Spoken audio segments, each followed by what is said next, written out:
tanpa kehadiran oposisi. Tim Liputan Kompas TV.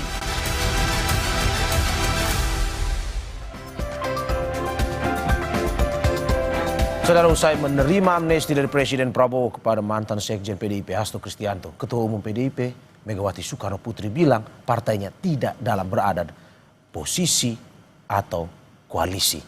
PDIP mengklaim sebagai partai penyeimbang pemerintah. Lalu bagaimana sebenarnya sikap politik PDIP terhadap pemerintah dan bagaimana sebenarnya kondisi negara demokrasi tanpa oposisi? Kita bahas dengan sejumlah narasumber yang hadir di studio. Analis politik sekaligus Direktur Eksekutif Trias Politika Strategis Agung Baskor. Selamat pagi Mas Agung. Pagi Mas Mario. Terima kasih sudah bergabung di Dialog Sapa Indonesia pagi hari ini. Dan melalui sambungan daring ada politisi PD Perjuangan Guntur Romli. Selamat pagi Mas Gun Rom. Selamat pagi, Assalamualaikum. Waalaikumsalam, terima kasih Mas Guntur sudah bergabung. Dan juga Wakil Ketua Umum Partai Golkar Ahmad Doli Kurnia. Bang Doli, selamat pagi. Selamat pagi, Assalamualaikum warahmatullahi wabarakatuh. Terima kasih Bapak-Bapak sudah bergabung di Dialog Sapa Indonesia pagi pada hari ini. Saya ke yang baru habis kongres, Mas Guntur Romli. Mas Gun, bagaimana melihat pernyataan Ketua Umum Anda, Ibu Mega? No oposisi, no koalisi, tetapi pernyataan yang disampaikan oleh Ibu Ketua Umum, Ibu Megawati Soekarno Putri, itu merupakan hasil keputusan Kongres ke-6 PDI Perjuangan yang baru saja selesai minggu kemarin di Bali. Sikap tersebut sebenarnya bukan sikap yang baru, hal itu juga sudah direkomendasikan dalam Rakernas ke-5 pada bulan Mei tahun 2024, bahwa PDI Perjuangan mengambil sikap sebagai penyeimbang, check and balances, dan untuk menjaga demokrasi di Indonesia. Jadi sikap tersebut sudah diputuskan jauh-jauh hari, seperti saya sampaikan dalam rekomendasi Rakernas, termasuk juga salah satu dari rekomendasi Rakernas ada meminta Kongres untuk mengukuhkan kembali Ibu Megawati Soekarno Putri untuk menjadi Ketua Umum tahun 2025 sampai tahun 2030. Itu juga hasil dari Rakernas. Jadi ketika sikap bahwa PDI Perjuangan menjadi partai penyeimbang kemudian dikaitkan dengan amnesti kepada Mas Hasto Kristianto, menurut kami itu tidak berhubungan karena sikap itu sudah ditegaskan lebih dulu ya. Terus yang kedua adalah Ibu Megawati juga menyampaikan bahwa kita harus konsisten dengan sistem ketatanegaraan kita yang tidak mengenal istilah oposisi dan koalisi. Yang ada kan ikut atau tidak ikut dengan pemerintahan, berada di dalam atau di luar pemerintahan eksekutif. Nah, untuk posisi PDI Perjuangan saat ini itu berada di luar pemerintahan, yaitu tadi tujuannya untuk kekuatan penyeimbang. Tetapi meskipun PDI Perjuangan berada di luar pemerintahan, tidak berarti menyebut dirinya sebagai oposisi. Karena oposisi itu kan dia tidak akan pernah melihat secara kritis pemerintahan yang berkuasa. Kalau oposisi itu kan yang penting anti. Mau programnya baik apalagi buruk itu harus tetap ditentang, vis-a-vis konfrontatif oposisi terhadap pemerintahan yang berkuasa. Nah, atas dasar dari pertimbangan tadi, maka hasil Kongres ke-6 PDI Perjuangan ditegaskan kembali dari hasil Rakernas ke-5 tahun 2024 bahwa PDI Perjuangan menjadi kekuatan atau menjadi partai penyeimbang. Begitu, Mas. Oke, Mas Gun, berarti ini sebuah sikap juga ya, dalam arti bukan oposisi, bukan koalisi, tetapi berada di tengah, sparring partner ini adalah sebuah sikap ya? Ya, itu kembali tadi ke dalam sistem ketenagaan kita, seperti disampaikan Ibu Megawati itu, bahwa yang tidak mengenal istilah oposisi dan koalisi. Ya, sampai saat ini ya PDI Perjuangan berada di luar pemerintahan eksekutif, tetapi kami tentu saja memiliki wakil-wakil rakyat yang ada di Senayan, dan juga ditegaskan oleh Ibu Megawati, kalau program Presiden Prabowo itu pro rakyat, pasti itu akan didukung. Tetapi kalau misalnya itu bertentangan dengan Pancasila, dengan amanat penderitaan rakyat, dengan keadilan sosial, dengan hukum yang berkeadilan, nah ini bahasanya Ibu Ketua Umum, kami akan bersuara lantang. Gitu. Sebelum saya ke Bang Doli, Mas Gun, saya ingin lanjutkan, bagaimana Anda menanggapi ada anggapan di luar bahwa sikap politik PDIP mengambang? Setuju atau tidak sebenarnya?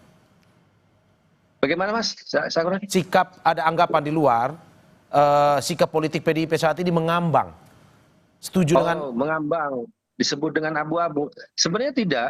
Ya karena tadi saya sampaikan bahwa itu sesuai dengan sistem ketatanegaraan kita yang tidak mengenal istilah oposisi dan koalisi. Dan kemudian sikap ini kan sudah jauh-jauh hari direkomendasikan dalam Rakernas kelima tahun 2024. Bahwa PDI Perjuangan tidak bergabung dengan pemerintahan, kami berada di luar untuk menjadi kekuatan penyeimbang. Kalau program yang baik ya kita dukung, ya kalau dia bertentangan dengan kepentingan rakyat, pasti kami melakukan kritik. Kan memang fungsinya seperti itu dalam sistem presidensial kita kan. Kalau dalam sistem parlemen mungkin ya di situ ada koalisi, oposisi dan sebagainya. Tapi itu kan tidak dikenal dalam sistem ketatanegaraan kita. Itu Mas yang selalu ditegaskan berulang-ulang oleh Ibu Ketua Umum, oleh Ibu Megawati Soekarno Putri. Oke, saya ke Mas Agung. Bang Doli tahan dulu sebentar. Mas Agung, bagaimana Anda melihat pernyataan Mas Gun? No oposisi, no koalisi ini sebuah sikap yang tetap memberikan kritik juga kepada pemerintah walaupun tetap berjalan bersama pemerintah. Ya, pertama secara politis ini sebenarnya menebalkan fungsi PDIP sebelum Kongres sebagai mitra kritis dan mitra strategis. Walaupun tendensinya lebih kuat sebagai mitra strategis. Dan itu dibuktikan, ya saya ngomong praksis saja, sesungguhnya PDIP lebih udah di dalam sebenarnya. Kita bisa melihat di kabinet ada, walaupun tidak terafiliasi langsung dengan PDIP kader-kadernya, Pak Budi Gunawan sebagai Menko. Kemudian Bu Sri Mulyani sebagai menteri. Yang terakhir Pak Junimat Girsang sebagai dubes. Bu Megawati itu masih ketua pengarah BPIP dan BRIN. Itu kan di dalam seperti itu satu. Secara empirik yang lain di parlemen PDIP mengkritisi tapi minor dan cenderung kalem. Berbanding terbalik ketika Pak SBY dulu di tahun 2004 kemudian sampai 2014. Jadi saya melihat komparasinya secara praksis praktek PDIP sebagai penyeimbang ini ya sebenarnya dan sesungguhnya mitra strategis, tapi tone-nya 70-80% mendukung pemerintah, 20% sisanya kritis terhadap pemerintah. Setelah Kongres menurut Anda lebih mendukung lagi dari 70 mungkin ke 80, 90, 10%? Automatically gitu, otomatis. Ini teman tapi mesra, friends with benefit gitu ya. Jadi Bang Guntur aja langsung senyum kan, saya senang. Jadi saya melihat ini penyeimbang ya sedikit banyak lakon yang dilakukan oleh Partai Demokrat di masa lalu, yang ujung-ujungnya kalau Demokrat 9 bulan sebelum pemerintahan SBY berhenti, AHY masuk sebagai Menteri Agraria dan Tata Ruang. Nah kalau ini 9 bulan pasca Presiden Prabowo berjalan, bahkan sebelumnya PDIP sudah masuk di dalam sebagai penyeimbang, seperti itu. Tadi Mas Guntur sudah menyinggung terkait dengan amnesti kepada Pak Hasto. Menurut Anda, apakah jika kemarin amnesti itu tidak ada ataupun ada, ini petanya akan berubah? Apakah Kongresnya keputusannya akan berubah atau bagaimana? Mempengaruhi Kongres nggak sebenarnya? Sesungguhnya tidak terlalu ya, karena hadiah-hadiah politik dari Gerindra dan PDIP ini terus berlangsung. Ya dari awal misalkan tatip DPR, MPR tidak diotak-gatik sama Pak Prabowo dan koalisi, itu kan hadiah juga Mbak Puan jadi ketua DPR. Sampai pada momen amnesti diberikan kepada Mas Hasto, juga ini sebuah momen luar biasa sebagai bentuk penghargaan Presiden Prabowo bahwa ya kalau kita beroposisi ataupun sebagai penyeimbang ya kami menghormati itu, sama-sama mulia ini. Tapi ini kan menurut saya luar biasa apresiasinya karena mengguncang nalar semua analis dan mungkin sebagian kalangan bahwa kok begini ya tiba-tiba ada tidak pernah mengira ya, tidak pernah mengira ada amnesti bahkan abolisi seterusnya. Jadi saya melihat bahwa relasi antara PDIP Gerindra, PDIP dengan koalisi pemerintahan bahkan presiden ya sejauh ini ya tadi teman tapi mesra, hangat, intim, dalam, dan kita akan menunggu apakah habis amnesti dan abolisi ada reshuffle yang menambah kader-kader utama atau bahkan non kader masuk lagi ke kabinet. Tinggal nunggu apakah menterinya bertambah, Menko-nya bertambah, atau ada dubes bertambah, atau yang terbaru wakil menteri plus komisaris yang bertambah seperti itu. Nah ini yang kita tunggu tuh reshuffle ini yang. Tapi kita akan bahas. Tapi saya ke Bang Doli dulu. Bang Doli, Partai Gerindra sendiri setelah pernyataan Ibu Mega mendukung pemerintahan itu berterima kasih kepada Ibu Mega. Begitu pula dengan Partai Golkar kah melihat seperti ini? Berterima kasih karena dukungan pertama untuk pemerintah atau bagaimana? Iya, pertama tentu kami mengucapkan selamat ya kepada PDI Perjuangan yang baru menyelesaikan kongresnya dan terpilih lagi Ibu Megawati sebagai Ketua Umum. Yang kedua, saya kira apa yang menjadi keputusan Kongres dan juga apa yang disampaikan dalam pidato Bu Mega itu sesuatu yang menurut saya sudah on the track ya. Kenapa? Tadi sudah dijelaskan juga oleh Pak Guntur bahwa kita ini kan menganut sistem pemerintahnya sistem presidensial gitu. Jadi kita tidak mengenal istilah oposisi dan koalisi. Jadi tadi ditegaskan ya dalam kongres itu bahwa memang kita sistemnya ada sistem pemerintahan presidensial. Nah, posisi-posisi yang ada dalam sistem presidensial itu adalah pertama di luar atau di dalam pemerintahan. Yang kedua, nah ini yang menarik saya kira ya, dan ini istilah penyeimbang ini kan dulu pernah juga terjadi di tahun 2004 gitu ya, 2009. Jadi ada kekuatan penyeimbang pemerintah. Nah ini saya kira bagus ya buat perjalanan pemerintahan kita. Dan yang berikutnya adalah kita sama-sama juga tahu karakteristik teman-teman atau saudara-saudara kita di PDIP gitu, yang memang lalu sangat kritis. Jangankan di luar pemerintahan, di dalam pemerintahan pun kita lihat dalam 10 tahun terakhir ini ya tingkat kekritisan teman-teman itu juga tidak tidak hilang gitu. Jadi saya kira ini sesuatu yang bagus dan baik di dalam pemerintahan kita, dan saya kira kami memberikan apresiasi, penghormatan, karena keputusan partai itu kan adalah kedaulatan masing-masing partai politik ya. Mau dimanapun posisinya, mau di dalam, mau di luar pemerintahan, seperti yang saya sampaikan itu sama mulianya ya, selama ini untuk semuanya kembali kepada kepentingan bangsa dan negara serta rakyat Indonesia.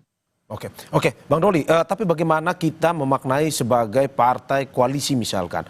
Dalam arti bahwa Golkar selalu identik dengan partai yang mendukung pemerintah. Apakah mungkin dengan menjadi partai pendukung pemerintah tidak bisa memberikan kesempatan Golkar untuk mengkritik, atau sebenarnya bisa ke depan? Menurut Anda seperti apa? Bisa.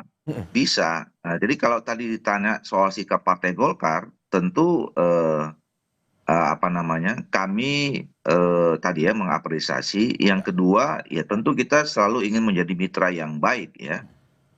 Walaupun kami di dalam pemerintahan Pak Prabowo dan Pak Gibran, tentu kita sama-sama bekerja tadi untuk kepentingan bangsa dan negara. Nah soal tadi ya, soal kritis dan tidak kritis atau check and balances gitu. Nah ini dalam sistem pemerintahan yang presidensial, sebenarnya check and balances itu sudah otomatis berjalan dalam sistem pemerintahan atau sistem ketatanegaraan kita. DPR itu tugasnya adalah sebagai kekuatan check and balances dalam pemerintahan, dalam jalannya pemerintahan kita. Dan kita bisa lihat kan selama ini seperti yang saya katakan tadi, ya DPR itu juga ya tadi posisinya memang seharusnya seperti yang sampaikan Ibu Megawati. Kalau ada kebijakan-kebijakan yang baik, ya tentu kita harus berada di depan, memberikan dukungan yang penuh gitu. Kemudian yang kalau misalnya ada yang tidak baik, ya tentu kita sampaikan apa adanya dan kemudian kita minta dikoreksi. Nah oleh karena itu, kalau kembali pertanyaan kepada soal sikap Partai Golkar, ya tentu kami juga mengucapkan terima kasih dan apresiasi yang tinggi. Komposisi ini menjadi komposisi yang indah menurut saya dalam proses jalannya pemerintahan yang kita tetap ingin pertahankan adanya kekuatan demokratisasi yang ada di dalam negara kita. Oke, Bang Doli, saya ke Mas Guntur Romli. Mas Guntur, pertanyaannya, apakah PDIP masih kritis ke depan dan bagaimana check and balancingnya? Tetapi sebelum Anda menjawab, kita saksikan usai jeda berikut.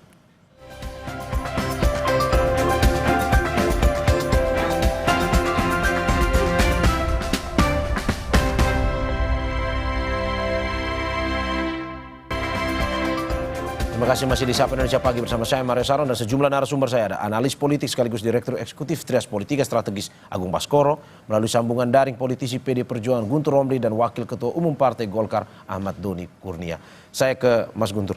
Mas Guntur, pertanyaannya langsung saja to the point. Apakah PDIP masih kritis saat ini? Dan bagaimana check and balancingnya?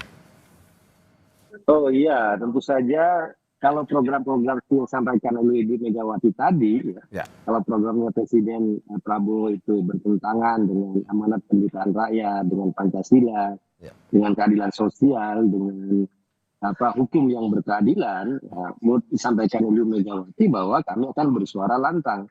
Terkait misalnya bisa dicek sendiri di fraksi di DPR RI ya, ketika program-program yang jelas kami dukung, misalnya seperti makan bergizi gratis atau koperasi merah putih. Tetapi kami melihat di situ ada misalnya penyimpangan atau hal-hal yang teknis yang tidak sesuai. Itu kan wakil-wakil rakyat dari PDI Perjuangan kan memberikan suara yang sangat kritis ya di beberapa komisi yang ada di DPR RI, ada komisi 2, komisi 6, ya, komisi 10. Misalnya juga ketika Fadlizon ya ingin menghapus istilah pemerkosaan massal dari tragedi Maui, itu kan dari wakil rakyat dari PDI Perjuangan Komisi 10 kan memberikan kritik yang sangat tajam, bahkan penolakan yang sangat tajam, dan tidak hanya di DPR RI, tapi juga kami bersuarakan juga dengan kelompok-kelompok sipil ya, kemudian para penyintas dari tragedi 98, para keluarga, kami menolak kalau itu dihapus dari sejarah kita, karena itu adalah memori yang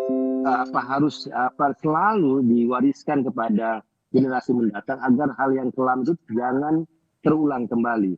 Jadi hal-hal kritis itu seperti yang disampaikan oleh Ibu Ketua Umum itu kan sesuai dengan syaratnya. Tapi kalau baik ya pasti akan memberikan dukungan 100%. Karena itulah PDI Perjuangan mengambil sikap tidak dalam koalisi atau oposisi tapi sebagai kekuatan penyeimbang, kekuatan yang kritis dan arif. Oke, Mas Gun, tapi tadi sudah disinggung oleh Mas Agung bahwa mencium bau sinyal merapat masuk kabinet. Dari PDIP sendiri, kalau misalkan ada tawaran seperti itu, apakah membantu pemerintah nih tetap berada di luar sambil memberikan sparring partner itu, atau masuk juga ke dalam sambil tetap memberikan kritik? Kalau kita membaca sikap dari Ibu Ketua Umum, kemudian juga putusan Kongres itu kan jelas kekuatan penyeimbang, posisinya itu di luar pemerintahan. Kami tidak mau berandai-andai persoalan itu. Tetapi seperti disampaikan oleh Pak Dolfi tadi, bahwa kita bisa berkontribusi terhadap bangsa dan negara ini dimanapun posisi kita. Bahwa kalau masuk kabinet pemerintahan untuk berkontribusi ya, tapi kan kami juga di luar sebagai kekuatan penyeimbang, memberikan kritik, memberikan masukan yang konstruktif. Itu kan juga bagian dari kontribusi terhadap bangsa dan negara ini. Jadi kami tidak mau berandai-andai. Tapi pada intinya, Ibu Megawati adalah seorang pemimpin yang memegang ideologi, konsistensi. Beliau adalah seorang leader ya, bukan dealer. Leader pemimpin. Kalau dealer itu kan sangat transaksional, apapun kepentingan itu selalu dinegosiasikan. Nah, Ibu Megawati tidak seperti itu. Contohnya seperti saya katakan tadi bahwa hasil Kongres ke-6 PDI Perjuangan itu sama dengan Rakernas ke-5 tahun 2024, bahwa PDI Perjuangan sebagai kekuatan penyeimbang. Oke, sebelum saya ke Mas Agung, singkat Mas Gun, bagaimana Anda melihat hitung-hitungan seperti apa yang akhirnya membuat PDIP mengambil sikap seperti ini? Tadi politisasinya ataupun secara politis tidak, kalau misalkan kata Mas Gun tadi, Mas Agung juga bilang bahwa amnesti buat Pak Hasto sebenarnya tidak terlalu mempengaruhi. Hitung-hitungannya seperti apa? Ya karena kami melihat masa depan bangsa ini bahwa tidak semua kekuatan itu harus masuk dalam suatu pemerintahan bersama-sama. Kan harus ada mekanisme check and balances ya, meskipun dalam sistem menenaga virus yang Pak Dolfi itu ya ada DPR, ada komisi-komisi independen, tapi kan tetap kekuatan politik di luar pemerintahan sebagai kekuatan penyeimbang itu kan harus ada. Karena kalau itu semua kekuasaan itu berpusat kemudian bersatu, ini kan disebut dengan oligarki kekuasaan, ini kan berbahaya. Bahwa kekuasaan tanpa ada penyeimbang jelas bahwa power tend to corrupt and absolute power corrupt absolutely. Corrupt absolutely. Itu jelas bahwa kalau sampai kekuasaan sangat berpusat ya, itu bahaya sekali, bisa merusak ya, bukan begitu. Oke, saya ke Mas Agung. Mas Agung, kalau Anda melihat tadi hitung-hitungan politiknya seperti apa? Pak, juga misalkan suara akar rumput menjadi penentu dalam keputusan PDIP untuk bisa pada akhirnya menjadi sparring partner ketimbang oposisi full, koalisi full. Iya, persis Mas. Karena DNA PDIP ini kan sebenarnya ketika sudah kalah pilpres dia di luar sebagai oposisi, biasanya begitu. Dan dalam beberapa hal saya melihat posisi penyeimbang ini kalau bicara dalam kasus dan konteks Demokrat itu sebenarnya banyak dirugikan. Dan PDIP sebenarnya sedikit banyak sudah menapaki kerugian itu ketika di Pilpres kemarin terhimpit dengan dua narasi besar. Perubahan dan keberlanjutan. PDIP di tengah, perbaikan. Dan di tengah ini nggak enak nih, dihimpit dua-duanya. Demokrat kemarin juga sebagai penyeimbang juga akhirnya suara di Pileg itu turun. sangat drastis ya, akhirnya stagnan di 7-an persen. Nah, saya khawatir kalau misalkan PDIP mengambil posisi penyeimbang ini tanpa memikirkan 2029, konsekuensinya akan dalam gitu. Ada kekhawatiran kemarin PDIP dalam tanda petik diancam 7% misalkan. Itu bisa saja terwujud tapi tidak sepenuhnya, mungkin tidak 7%, mungkin ya volatilitas suara kesini kan semakin stabil, bisa jadi turun ya maksimal 3-4%. Kalau misalkan tidak dalam posisi yang tegas dan jelas sebagai misalkan ya oposisi atau koalisi ataupun koalisi dalam tanda petik. Saya mau bilang bahwa sparring partner ini justru membahayakan PDIP untuk di 2029 nanti maksudnya. Persis, karena dalam banyak tadi temuan Demokratnya turun suaranya. PDIP kemarin di Pilpres di tengah sebagai membawa narasi perbaikan juga nggak menang capresnya seperti itu. Karena DNA PDIP ini ya jelas tuh, tegas. Kalau nggak di dalam, di luar. Di tengah-tengah ini biasanya Bang Doli yang nyaman nih, atau Demokrat ya. Jadi apa ya istilahnya ya sambil mengayun lah, berselancar di antara dua karang gitu ya. Ya PDIP nggak gitu karakternya yang saya tahu. Tapi mungkin karena situasi dan kondisi hari ini ya itu bisa saja berubah kan, menyesuaikan. Tapi ini bisa jadi masukan juga bahwa posisi ini tidak ideal buat grassroots dan basis laten PDIP yang selama ini melihat PDIP itu seterang matahari terbit sikapnya. Oke, saya ke Bang Doli. Bang Doli, bagaimana kalau dari Golkar sendiri? Apakah memang hitung-hitungannya akan seperti apa kalau misalkan untuk mengambil sikap? Pada akhirnya mungkin tiba-tiba secara drastis Golkar memilih untuk oposisi atau Golkar memilih untuk menjadi penyeimbang seperti PDIP. Apakah memang menghitung hitung-hitungan politik di 2029 atau juga mendengar dari akar rumput atau seperti apa Golkar ini? Iya, kalau Golkar sekali lagi sebenarnya tidak pernah di tengah. DNA-nya Golkar atau karakteristik Golkar itu selalu berada di dalam pemerintahan. Ya. Kami adalah partai yang berdoktrin pembangunan ya, karya kekaryaan gitu. Jadi selalu kita ingin sangat terlibat dengan program-program pemerintah ya, secara langsung karena memang kami dilahirkan dengan DNA seperti itu. Nah, dan dan itu memang kami tunjukkan beberapa kali dalam perjalanan pemerintahan di bawah kepemimpinan presiden siapapun gitu. Nah, jadi memang selalu dalam posisi seperti itu. Nah, makanya saya katakan tadi ketika saudara-saudara kita di PDIP dalam mengambil posisi seperti ini, ya ini sudah on the track di dalam DNA-nya masing-masing. Ya, jadi nah kalau kita lihat pengalaman juga sebetulnya mungkin koreksi sedikit, ya kita belum tahu juga sebetulnya apa yang akan terjadi pada next pemilu dan seterusnya. Kalau kita lihat dalam posisi PDIP misalnya, ya kemarin di 2014-2019 ya, di dalam posisi sebagai kekuatan penyimbang juga. Jadi saya selalu menggunakan lebih tepat di Indonesia ini ya kekuatan penyimbang atau kemudian berada atau di luar di pemerintahan ya. Karena juga kita kalau menegaskan dalam posisi yang di oposisi ya, satu memang secara teori tidak ada, yang kedua juga sebetulnya dalam prakteknya nggak oposisi amat juga sebetulnya. Jadi yang paling penting itu adalah kita objektif saja ya. Kalau misalnya ada ada kebijakan pemerintah yang tidak sesuai dengan kepentingan bangsa negara Indonesia, tentu kita harus mengkritisinya, mau di dalam maupun mau di luar. Memang pasti lebih keras suara yang berada di luar pemerintahan gitu. Tetapi saya kira kita juga melihat ada program-program yang baik, walaupun selama ini PDI menyatakan posisinya dulu seperti waktu zamannya Pak SBY di luar, tapi atau menyatakan oposisi sekalipun pada saat itu ya. Tapi kalau ada kegiatan yang bagus, mereka teman-teman ini dukung juga, gitu. Nah, itu memang itu yang tepat menurut saya, gitu. Oke, saya ke Mas Gun. Mas Gun, tadi ada analisis bahwa dengan posisi seperti ini, seperti tidak menguntungkan sebenarnya bagi PDIP untuk 2029. Tanggapan Anda seperti apa? Ya kalau kita melihat perjalanan sejarah dari PDI Perjuangan tahun 2004, 2009. Itu kan juga menjadi kekuatan penyeimbang, tetapi kan pada tahun 2014 suara PDI Perjuangan itu kan naik ya. Meskipun dalam posisi dia berada di luar pemerintahan. Jadi tinggal menurut kami ya, yang penting itu bagaimana kita meyakinkan ke masyarakat bahwa itu masyarakat menurut saya nggak akan senang juga kalau kita mengambil sikap oposisi yang apapun harus ditolak meskipun itu program yang baik. Menurut saya masyarakat juga nggak akan suka sikap seperti itu.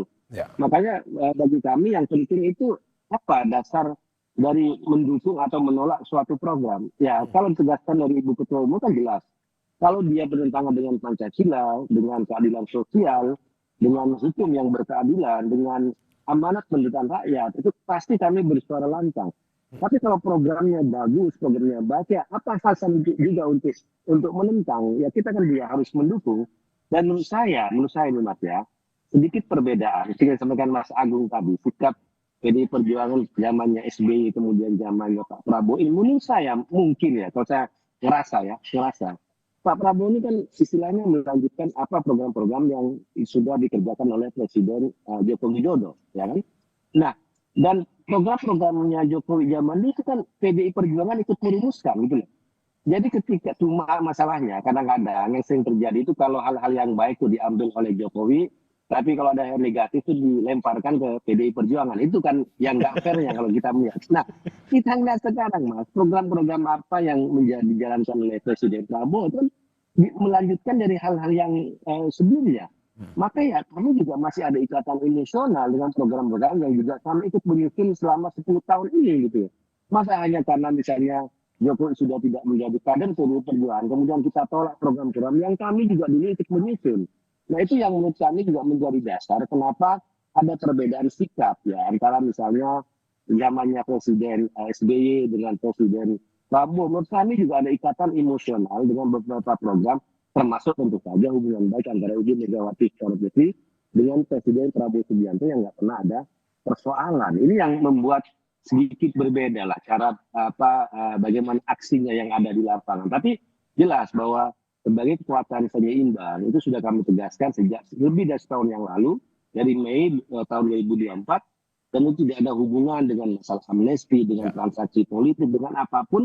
Tapi ini benar-benar demi kepentingan bangsa dan negara, demi proses demokratisasi yang ada di Indonesia. Demikian. Oke, saya ke Mas Agung lagi. Mas Agung, bagaimana Anda melihat peta politik setelah Kongres selesai kemarin dengan PDIP akhirnya ya dengan sikapnya saat ini pun juga pada akhirnya hampir penuh nih yang mendukung pemerintahan Presiden Prabowo. Menurut Anda peta politik ke depan akan seperti apa? Termasuk mungkin juga kalau kita mau bahas sedikit ya, ada partai-partai mungkin seperti PSI yang juga didukung, mendapat dukungan dari Presiden ke-7 Republik Indonesia Joko Widodo. Ya pertama politik rangkulisme ini direspon dengan PDIP dengan nalar dan respon sebagai penyeimbang. Jadi berbalas pantun lah PDIP dengan Gerindra. Dan di saat yang sama nalar penyeimbang ini juga dimainkan oleh Presiden Prabowo supaya balancing of power itu bisa terbentuk di semua poros-poros kekuasaan. Di Cikeas, Teguh Umar, Solo, ya mungkin Cendana dan Ciganjur dan poros lain. Lebak Bulus, kita ungkapkan karena ada Tom Lembong yang dibebaskan semacam itu. Jadi saya melihat balancing of power itu terjadi dan sekaligus membantah isu matahari kembar yang selama ini mengemuka bahwa presiden diatur oleh satu orang, dua orang dan tertentu, dan sekarang itu lama-lama terkikis habis bahwa orkestrator utama sekarang adalah Presiden Prabowo. Mataharinya cuma satu di sini dan harapannya yang lain beradaptasi. Yang Solo ya kesel boleh, tapi harus beradaptasi. Cikeas nggak nyaman, ya harus beradaptasi. Karena kalau tidak beradaptasi, khawatirnya bisa berhadap-hadapan. Nah ini kan nggak sehat. Dan juga PDIP harus beradaptasi ketika beradaptasi juga. Karena di sini ingin dirangkul semua. Nalar itu yang dikedepankan sehingga PDIP mengambil jalan objektif dan rasional. Ya sudah kita penyeimbang saja. Karena situasinya sekarang seperti ini. Tapi bisa jadi ini berubah menjelang 2029. Biar bagaimanapun partai pemenang pileg nggak mungkin nggak punya capres, Bang Guntur ya. Ya ini, tapi ya mungkin saja hanya cawapres. Kalau menurut saya sih ya agak susah juga, masa pemenang pileg nggak ada capres kan gitu. Jadi menjelang 2029 peta ini akan dinamis lagi seperti itu. Apalagi kalau misalkan posisi PDIP hanya sebagai penyeimbang kan, tidak totally declare masuk dalam kabinet seperti itu. Tapi kita akan lihatlah situasinya. Tapi yang jelas elit semakin terkonsolidasi dan ini sinyal alarm bagi masyarakat sipil bahwa kita harus turun gunung memastikan check and balances itu bukan hanya sebatas narasi dan wacana, tapi terejawantas sehari-harinya dalam kehidupan kita. Oke, saya ke Bang Doli. Bang Doli, bagaimana Anda melihat dengan setelah usai Kongres PDIP mendukung, apakah mungkin dari Golkar sendiri sudah melihat bahwa sepertinya di pemerintahan Presiden Prabowo Gibran akan ada peta politik yang berubah, atau bagaimana menurut Golkar? Ya, sebenarnya kan putusan dari atau sikap dari PD Perjuangan pasca Kongres ini kan tidak jauh-jauh amat dari apa yang sudah pernah disampaikan sebelumnya ya. Di dalam Rakernas tadi disebutkan oleh Pak Guntur kan juga hampir sama sebetulnya. Ini penguatan saja. Jadi situasinya tentu tidak akan banyak berubah ya. Nah, tentu kami yang berada sebelumnya di dalam pemerintahan tadi memberikan apresiasi karena ini memperkuat dalam pertama, tentu ini akan menambah kekuatan stabilitas politik kita yang memang kita perlukan di dalam melaksanakan program-program secara lebih konkret ke depan dalam pemerintahan Pak Prabowo dan Pak Gibran ini. Tetapi yang tadi saya katakan indah, walaupun kita membutuhkan stabilitas politik, tapi kita juga mempunyai kekuatan yang kritis juga, ya, kritis di dalam konteks konstitusional dan sistem ketatanegaraan kita yang tadi presidensial itu. Jadi walaupun misalnya tidak berhadapan gitu ya, tapi ada kekuatan kritis yang memang sesuai dengan sistem pemerintahan presidensial kita. Itu yang saya kira bagus dan baik, tentu kita ini akan jaga. Oke, saya ke Mas Gun. Mas Gun, katanya harus banyak beradaptasi juga kalau memang mendukung pemerintah ini. Apa adaptasi yang mungkin akan dilakukan PDIP mendukung pemerintah pun juga kritis terhadap program-programnya? Ya, beradaptasi dalam hal yang bersifat strategis, bersifat teknis, ya PDI Perjuangan itu bisa. Tapi kalau terkait dengan prinsip-prinsip berkenegaraan dan konstitusi dengan Pancasila itu, PDI Perjuangan nggak akan pernah bisa beradaptasi dengan hal-hal seperti itu. Karena itu kan bagian dari perjuangan kami untuk menjaga konstitusi ya. Adaptasi dan hal strategis. Ya. Makanya saya sebutkan tadi, melihat programnya itu apakah bisa kita dukung atau tidak. Ya kan? Jangan asal beda, jangan asal menolak. Itu kan masyarakat nggak suka, orang nyinyir gitu kan. Ini program bagus gitu, tapi dinyinyirin, masyarakat nggak suka. Makanya kami juga melihat secara lebih arif lah, lebih kritis.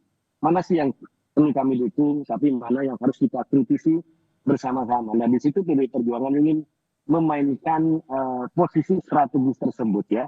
Tapi itulah yang kami bisa lakukan sebagai bagian dari panggilan sejarah dari PDI Perjuangan. Kami pernah berada di luar pemerintahan, kami pernah berada di dalam pemerintahan, dan segala risiko itu harus dihadapi, dan kami sudah belajar dari masa lalu terkait pilihan-pilihan politik tadi.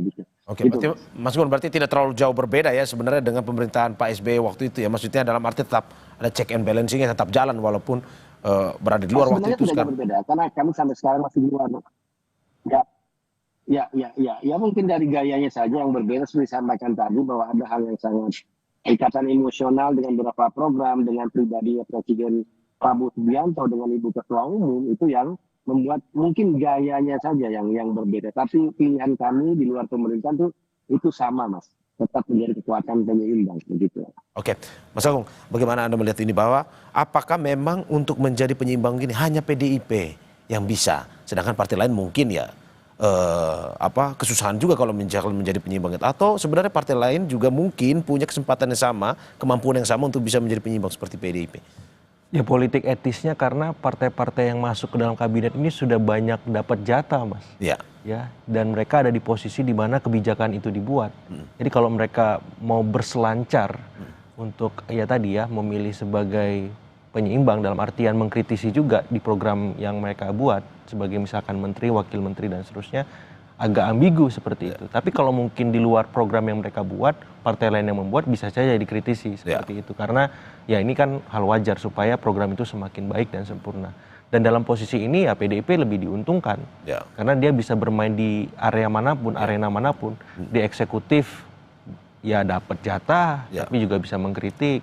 Di legislatif bisa mengkritik, tapi juga ada gonogini dalam tanda petik semacam itu. Jadi sebenarnya di level kekuasaan PDIP diuntungkan, tapi di level grassroots tunggu dulu. Ya publik tidak melihat pembeda, khawatirnya dengan partai-partai yang ada di kekuasaan, karena PDIP tadi sikapnya yang selama ini terang dan jelas itu kini abu-abu, kini lebih banyak setujunya misalkan ketimbang tidak setujunya. Nah ini kan publik yang selama ini menjadi basis konstituen PDIP juga butuh beradaptasi melihat sikap PDIP yang baru ini, dan harapannya ini juga bisa membuat semua pihak menjadi lebih dewasa dalam berpolitik, bahwa semua hal dinamis, kadang beda kadang sama, ya publiknya juga jangan baper gitu.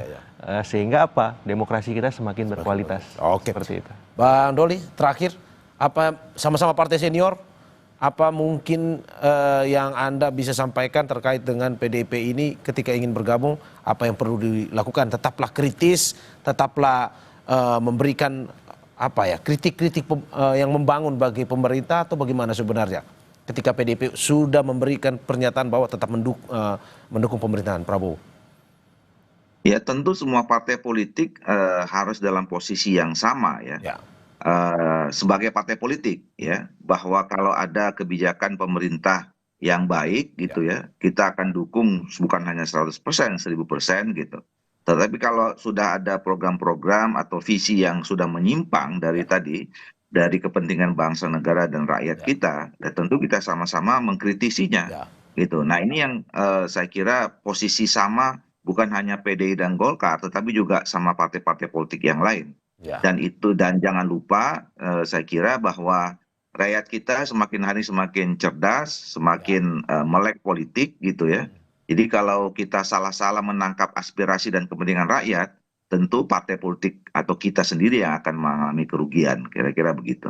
Oke, Bang Guntur, terakhir terkait dengan apa yang menjadi sikap PDIP seperti ini, apa yang mungkin saja yang ingin dikritisi ke depan terkait dengan program-program pemerintah dan bagaimana bisa sama-sama membangunnya itu?